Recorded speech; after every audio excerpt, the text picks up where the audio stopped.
Yeah, thanks, Russell. And so thanks to all of you for coming. So I'm going to be talking about a problem to do with AC0 and parity gates. So these are my co-authors on this result.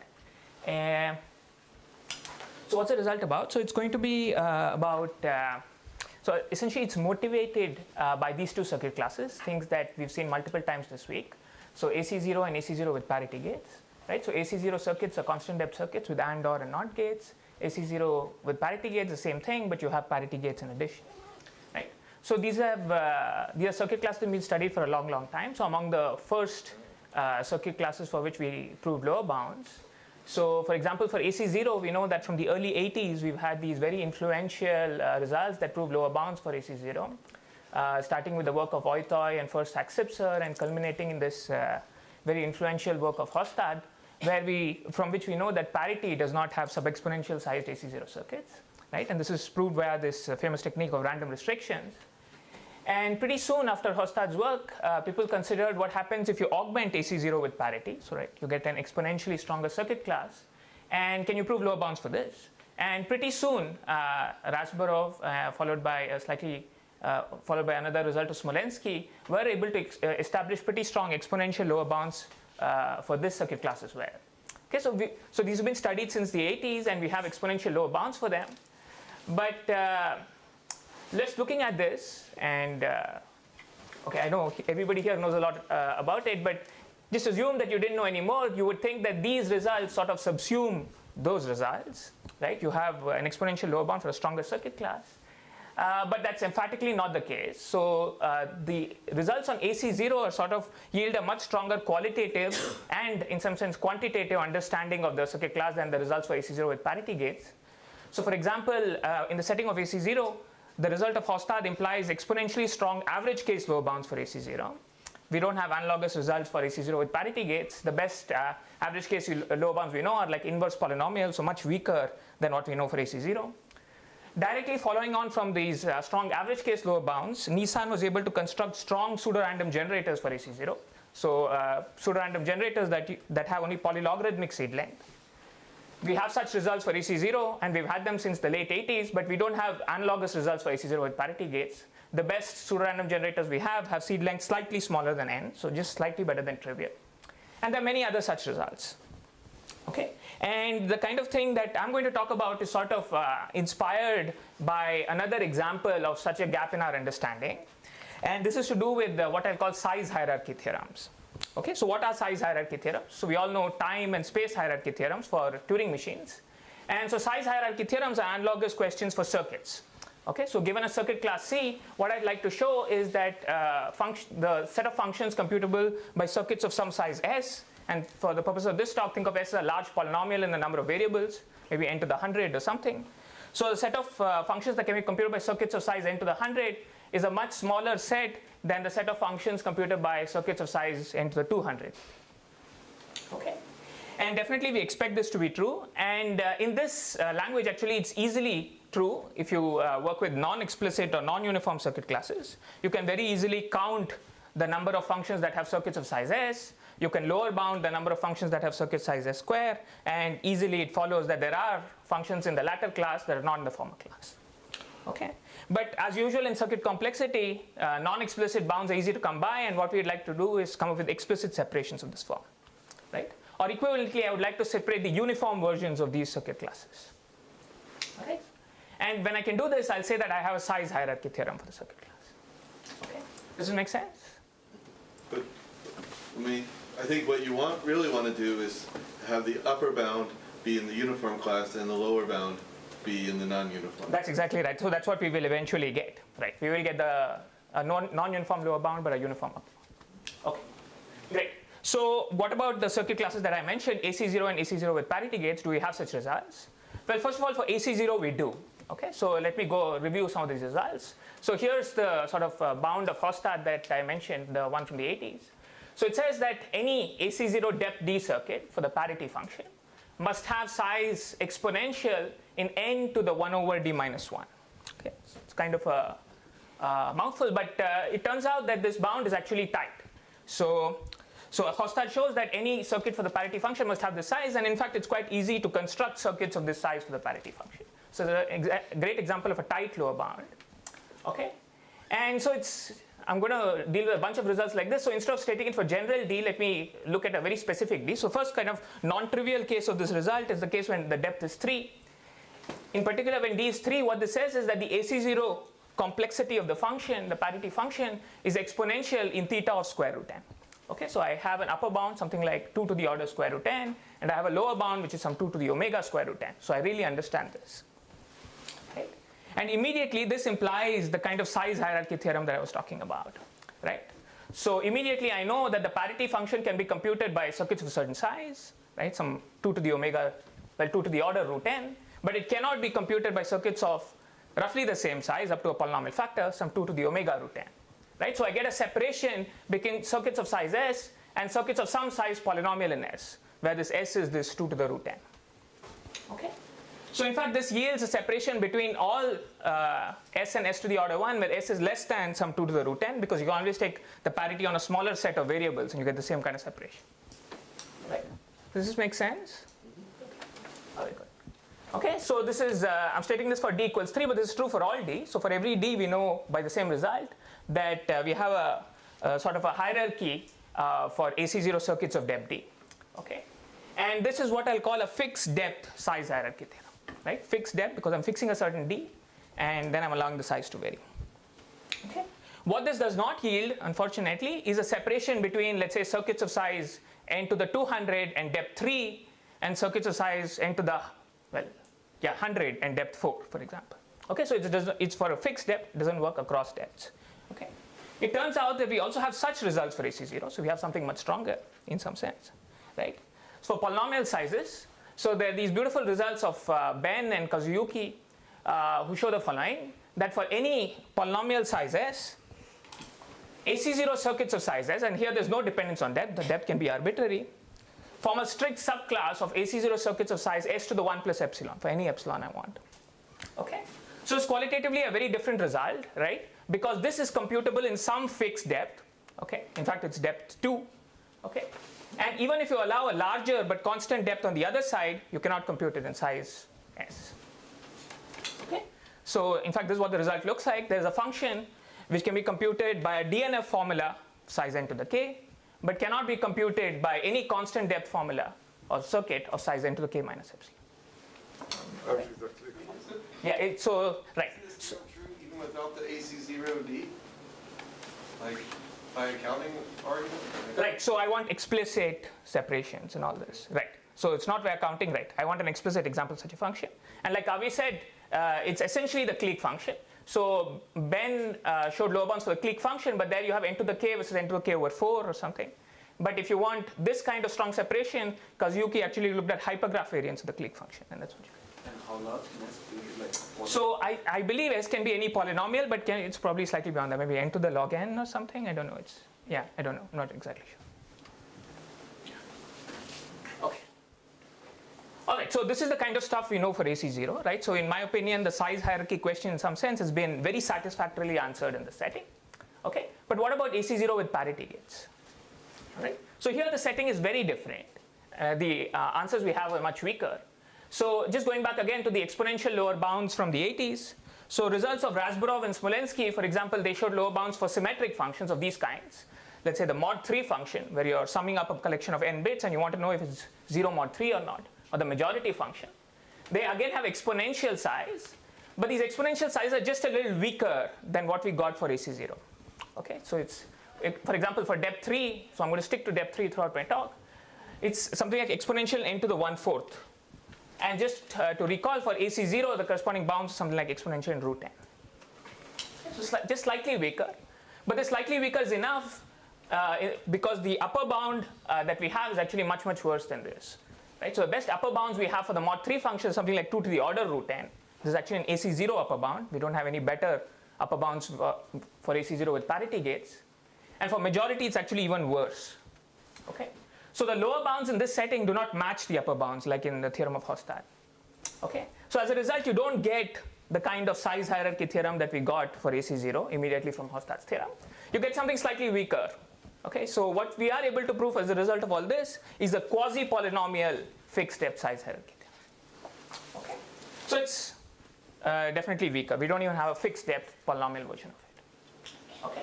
And this is kind of the corollary of our result, is that we are sort of able to close this gap in our understanding between AC0 and AC0 with parity gates. We are able to prove for all sub-exponential sized S a fixed depth polynomial size hierarchy theorem. Right? So for every fixed depth D, we're able to show that there are explicit functions that have circuits of size maybe S to the order 1, and here S can be any polynomial and in fact sub-exponential, but do not have circuits of size S. Okay. Equivalently, what we are able to do is we are able to come up with explicit functions, something like majority or mod 3 or whatever, for which we can prove tight lower bounds for AC0 with parity gates. Okay. So any questions about the result? So the upper bound for majority in AC0 is high. It's like also exponentially square root 10, no? Sorry, say it again. The upper bound for majority in AC0, right. The depth 3 is right. exponentially in square root 10 or square root 10 log n. So it's slightly worse than exponential in root 10. It's exponential square root of n log n or something. Yeah. Okay. It's a little bit worse. Yeah, it's roughly the same, but yeah, it's a little bit worse. Yeah. Okay. All right. So this is the main this is our main motivation. It's kind of a corollary of our main result. And so what are the functions that we actually look at to prove this result? And these functions actually are not defined in some sense by exactly what they do on every input, but by a property they have or by a task they solve. And this task is what I call the coin problem. Okay. So what is this? So what I'm going to do now is going to be a slight digression where I tell you about the coin problem, and then I'll come back and tell you a little bit about how this fits into the size hierarchy theorem. Okay. So what is the coin problem? So it's an extremely simple problem. Okay. It's a very natural problem. So essentially, we have a coin with us. This coin either has bias, maybe half plus delta, so it's heads slightly more often than it is tails, or bias half minus delta, so it's tails slightly more often than it is heads. Okay, and so what we're given is sort of n independent tosses of this coin. Right? So somebody just tosses the same coin, so it's the same bias n times, and gives it to us. And what we want to do is devise an algorithm A that takes as input the sequence of coin tosses and tells us which of these is the case. Is it heads more often or is it tails more often? Okay, so that's the coin problem. All right. And this number n, which is the number of coin tosses we get, I'll call the sample complexity of this algorithm. Okay, so that's also something we'll want to keep track of. All right, so that's the coin problem. So I hope you'll agree with me that it's an extremely natural problem. Yeah, anytime you want to, for example, reduce the error of a randomized algorithm, you're solving a coin problem. So it's an extremely naturally occurring problem. It's of course closely related to the majority function, because how will you, in a most natural way, solve this problem? You will take something like 1 over delta squared many coin tosses and compute their majority. That's the most natural way to do it. This is probably the best way to do it in terms of the number of samples, okay? Because it's not hard to show, probably a very classical result, that no matter what you want to do, you need 1 over delta squared many samples in order to solve this problem. So it's kind of sample optimal. It's a pretty simple solution. But what we are interested in this result is about the circuit complexity of this problem. So how hard is it to solve for different classes of circuits? And once again, we're not the first people to look at this. Right? So it's like, in fact, it has been implicitly or explicitly studied by a long line of work. Okay? So starting from the 80s, where there were results on converting randomized AC0 to deterministic AC0, results on computing the majority function with monotone formulas, more recently works on hardness amplification, and other results on constant depth circuits, all have sort of, and Reed-Wans branching programs, all have looked at this problem. Okay, so implicitly or explicitly. So it was defined explicitly by this result of Brody and Verbin, but it really appears in this whole line of work. Okay. And so what we are interested in is understanding the complexity of this problem in the circuit model of AC0 with parity gates. Okay, so if I'm interested in this class of circuits, what's the complexity of solving this delta coin problem? Okay, so throughout delta is going to be this parameter which measures sort of the bias of the coin. So I'm interested in delta as a parameter going to 0, and I want to understand the complexity of the problem in terms of this delta. Okay. So again, I can try to implement this sort of simple majority solution as an AC0 circuit or AC0 parity circuit. And what will that give me? Well, I can do the majority of something like 1 over delta squared coin tosses. And if you remember, majority has a circuit of size slightly more than exponential in root n. So this will give you an AC0 circuit of depth 3. In fact, it's not an AC0 parity circuit, it's just an AC0 circuit, no parity gates, of depth 3 and size something like exponential in 1 over delta. Okay, that's just something that will pop out of this. What's interesting is that you can do better than this. Okay, so this is not the best you can do. Okay, so if you're restricted to the model of AC0 with parity gates, doing the majority is not the best way of solving the coin problem. You can do something better. And this is something I find surprising. Okay, so there is this, and this follows from these beautiful results of O'Donnell and Wimmer and Kazuyuki, who show that, for example, the AC0 depth 3 complexity of this problem is bounded by exponential in square root of 1 over delta. Okay, so you, as opposed to this trivial solution, you gain a square root in the exponent. And in general, for every depth d, you gain a square root in the exponent. Okay, so O'Donnell and Wimmer actually did this for depth 2, and Kazuyuki sort of extended this for all constant depths thereafter. Okay.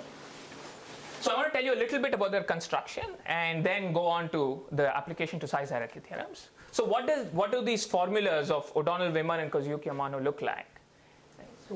So they're actually conceptually very different from the majority solution, right? So the majority solution, how does it look? You take something like 1 over delta squared coin tosses and you compute the majority function. So that looks like something.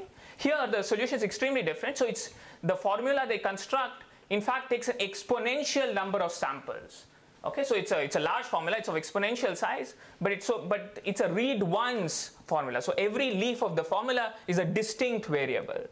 Okay, and so you compute like an exponential sized read once and or and formula in these exponentially many variables, and it turns out somewhat magically that this ends up solving the coin problem.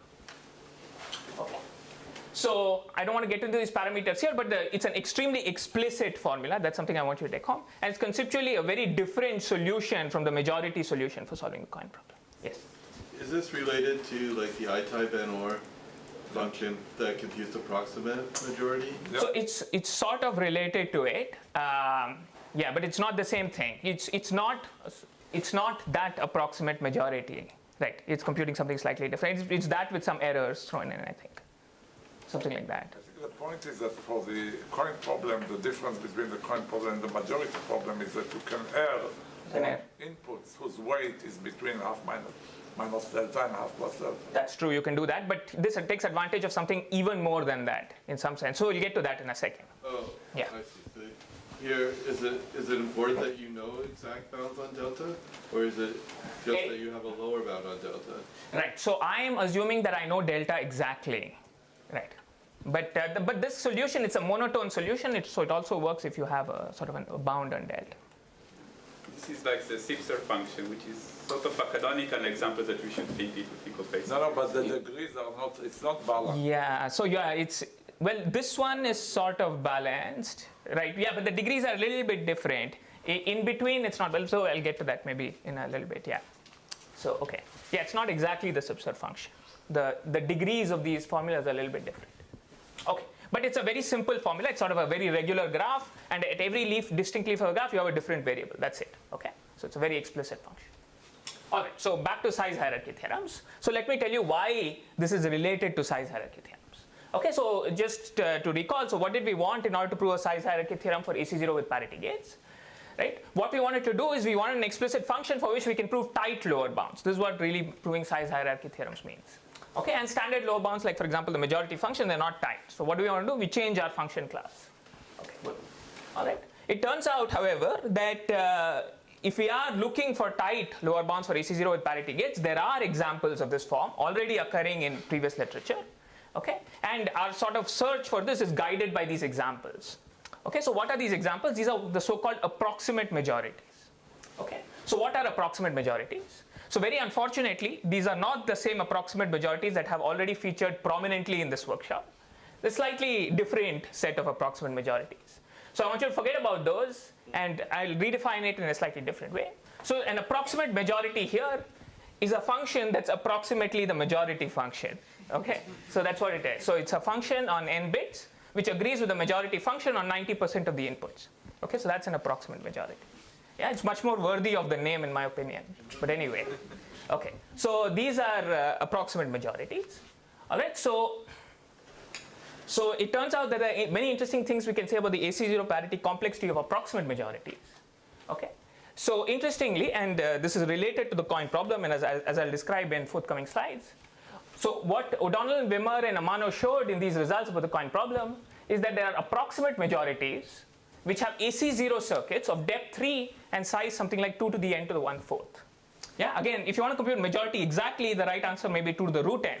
But here it's 2 to the n to the 1/4, so it's gain. Okay. And interestingly, this is tight now, even with parity gates. Okay. So why is that? Well, it's actually just a facet of the Rasburov-Smolensky sort of method for proving lower bounds. So how do you prove lower bounds in the Rasburov-Smolensky method? You approximate your circuit by a polynomial, and then you show that the majority function cannot be approximated by a polynomial. Right? But in this method, all you're using is that your circuit sort of only approximates a majority function, right? Because anyway you're approximating it by a polynomial, right? So same method works, and you can show that any approximate majority must have large size. And what was that size from before? It's the same thing. It's exponential n to the 1/4. Okay, so we have tight lower bounds, so that's great. The problem, however, is that these functions are somewhat non-explicit. Okay, and that's the problem we want to overcome when we want to prove tight lower bounds for explicit functions. Okay, so let me just go through this construction of approximate majorities, and we'll see where the coin problem comes in. All right, so let's just see how this construction of O'Donnell, Wimmer, and Amano works. How did they construct these approximate majorities, somewhat non-explicitly? Well, the answer is the following. So suppose I want an approximate majority, right, and I want to compute it with a small circuit. Okay, so here's the hypercube. Well, if I want to compute the majority function, I'd be 1 on top and 0 on the bottom. Right? But now I'm allowed to err in a few places. Okay, so where will I err? And as Avi said, the right place to err is where majority is hardest to compute, and that's close to the middle, right? Because there, that's, yeah, question? Okay, sorry. So you want to err in the places where the majority function is the hardest to compute, right? So somewhere near the middle. So what will you do? You'll throw away maybe a small part of the middle, okay? And we're allowed to err on 10% of the hypercube, so I can throw away something like maybe root 10 layers near the middle, and I'm still okay. I've only thrown away something like maybe 10% of the hypercube. Okay, so I throw it away. I give up on these inputs, and what I'm left with is computing majority on the bottom part here and the top part here. Okay, and even that I don't have to do it exactly. I only have to do it approximately. I'm going to make use of this, right? Okay, so this is the idea, right? So I want to now compute majority. I want to say 1 here and 0 here, at least approximately. And now a natural thing to do is to try sampling. Okay, so what do I know about these, let's say this layer of the hypercube that I'm calling L1 and this layer L0? Well, I know that for any input x in L1, the number of ones is something like n by 2 plus epsilon root n. So a random bit is going to be 1 with probability half plus something like 1 over root n. And similarly, for a point in L0, a random bit is going to be 1 with probability half minus 1 over root n. And really distinguishing between these two things is sort of solving a coin problem, right? And that's exactly what I sort of have reduced the problem to.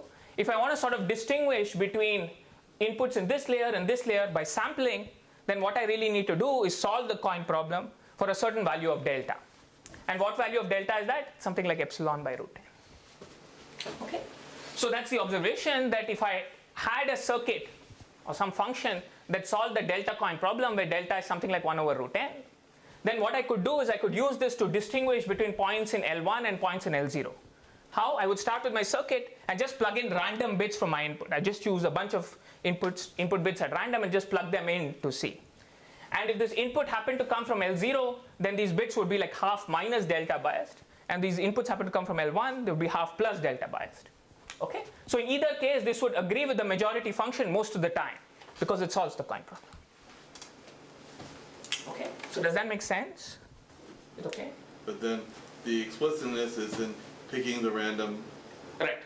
Yeah, so it's not going to be explicit because of these choices of I1 to IN. It's a random projection of the circuit that makes it non-explicit, right? Yeah, but it's clear that this sort of now can approximate this rate because on inputs on the top it's going to accept with high probability, inputs at the bottom it's going to reject with high probability. It's a random circuit, but now by averaging you can fix some values of I1 through IN, so you get a deterministic circuit that has the same property. Okay, and that's it. So that's the construction. So you start with a circuit that solves the delta coin problem. What's the delta? Something like, it should be 1 over root 10, sorry, delta is 1 over root 10, right? And we had these circuits, as I said a few slides ago, of size something like exponential in square root 1 over delta. Yeah, and you just plug in the parameters, you get some sort of circuits for an approximate majority of size n to the 1, exponential in n to the 1/4. Right? So this construction I hope was reasonably clear. Right? So that's a simple reduction from approximate majorities to the coin problem. The unfortunate thing about this construction is that it's not explicit. Right? So I choose these random projections and then I have to fix them sort of, by averaging, and this is not explicit. Okay. So what I'd like to do is come up with explicit functions for which this goes through. Right? And one way of doing this is de-randomize this argument. Just come up with these I1 to In so that this works deterministically. I don't know how to do that. Okay? But I know how to do something a little bit weaker, and that's what we'll do in order to get the final separating example. So I have about 5 minutes left, so maybe I can describe the separating example. I won't go into the proof and then stop. Okay. So what is my separating example going to be? Well, it's just guided by the proof that I mentioned in the previous slide. So we said previously that if we start with a function that solves the coin problem and then do these random projections, we get an approximate majority, right? So now this part is non-explicit, but why not start with these functions directly, right? And that's the idea. So instead of working with the approximate majority, you go back to the source and work with the circuit that solves the coin problem. Okay. So this circuit computes some function on some capital N many inputs, right? Right. It's clearly size optimal, right? It's clearly size optimal. Actually, it's size optimal for two reasons. One of these is interesting and one of these is very uninteresting. The interesting reason is that from this circuit, I can sort of project down and get an optimal circuit for an approximate majority. So it is definitely size optimal. It cannot be made smaller. There's an uninteresting reason why it's size optimal is that it's a circuit. Right. It's a circuit of size n on n variables. So of course it's size optimal. Right. So of course I can use this in order to prove a size hierarchy theorem, but I'll end up showing that circuits on functions of n variables cannot be computed in less than n size. Okay, so this is not what I wanted to do. All right, so in order to make this idea work, I just need one final twist, is that I want a circuit of this form which is no longer read once. I want to reduce the number of distinct samples that my circuit takes and still has the same functionality. It solves the coin problem, right? And if I had that, then the entire thing would go through and I'd get a size hierarchy theorem. Okay, and yeah. And so you can view this as a sort of a partial de-randomization of the construction that we saw. If you can get n all the way down to 1 by delta square, then that's a full de-randomization. But if I get n down to something maybe a little bit larger, but still interesting for the size hierarchy theorem, then I have some sort of a partial de-randomization. It's somewhere yeah. So you can replace each y by a multiplexer? Oh, so I don't want to increase the depth in doing anything here. So I have to be really careful about increasing the depth, right? So we do, so we do reduce the number of samples, but we actually have to deterministically fix these x's to various y's. Yeah. So, okay. So I don't think I'll have time to go through that. But anyway, let me state the main technical results. So the results are the following. So the delta coin problem can be solved by depth 3 formulas, for example, of the same size as before, but now the number of samples comes down from exponential in 1 over delta to polynomial in 1 over delta. Okay. It's not the right polynomial, it's not 1 by delta squared, but it's some polynomial in 1 over delta. How explicit is it? Is it like... It's very explicit. Yeah, so the edge connection language or whatever can be solved in polytime. Yeah, so it's very explicit, right? And the second theorem is that there's a corresponding lower bound, which is that any AC0 mod 2 circuit of depth 3 for this problem must have size exponential in 1 over square root delta. Okay. So this second theorem, if you've sort of been following along in what I said, the second theorem, you might think, why is this non-trivial? Because anyway, the way we constructed this coin problem, it felt like solving this coin problem. It felt like lower bounds for this coin problem just follow from lower bounds for approximate majority. But in that thing, I cheated a little bit. I sort of assumed that functions were monotone. If you don't assume that functions are monotone and be a little perverse about it, there's actually a lower bound question hiding here. And you can solve this question nicely and give an optimal lower bound as well. Okay? And I should say that this is sort of closely related to this level 1 Fourier coefficient bound that Puya spoke about a few days ago. So from his very nice work with Avishai, Ishan, and Shahar Lovett. And so you can show that this is kind of equivalent to the fact that low degree polynomials have small level 1 Fourier coefficients. Yeah, and so I sort of huffed and puffed a little bit and showed this direction, but very recently Avishai has shown me a sleek way of going from the level 1 Fourier coefficient bound to the proof of theorem 2. So that's really the right way of thinking about it. So it's kind of like the level 1 Fourier coefficient bound. Okay, so I think that's all I have time for. I'm probably out of time at this point. So let me stop with the statements of main results. I just tell you a couple of open problems. Skip these proofs. Yeah. So we wanted to prove size hierarchy theorems for AC0 with parity gates, right? And one way, presumably, to prove these theorems is to prove tight lower bounds for mod 3 or majority, like really explicit functions like that. I don't know how to do that, so I went to the coin problem and I did a whole lot of other stuff. But this question, I think, is still interesting and worth pursuing. And another sort of interesting question is to get the right sample complexity. So as I said, I know how to get sort of explicit AC0 mod 3 formula or AC0 formulas of polynomial sample complexity for this problem, but it's not the right polynomial. In fact, the polynomial actually depends on the depth of the circuit, which is not true sort of non-explicitly. Non-explicitly, I can show that I can get the sample complexity down to 1 by delta square. So it would be nice to do that explicitly. Yeah, that's all I have. Thanks.